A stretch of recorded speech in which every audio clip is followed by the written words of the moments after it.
এটা kitchen room. ঠিক আছে, কিচেন রুমটা মোটামুটি বেশ বড়। হ্যাঁ আসলে ঠিক আছে।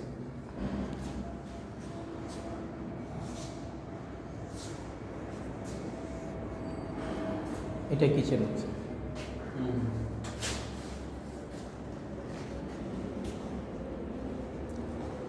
এখানে একটা বেসিন দেওয়া আছে, একদম কমন বেসিন, এটা কমন টয়লেট।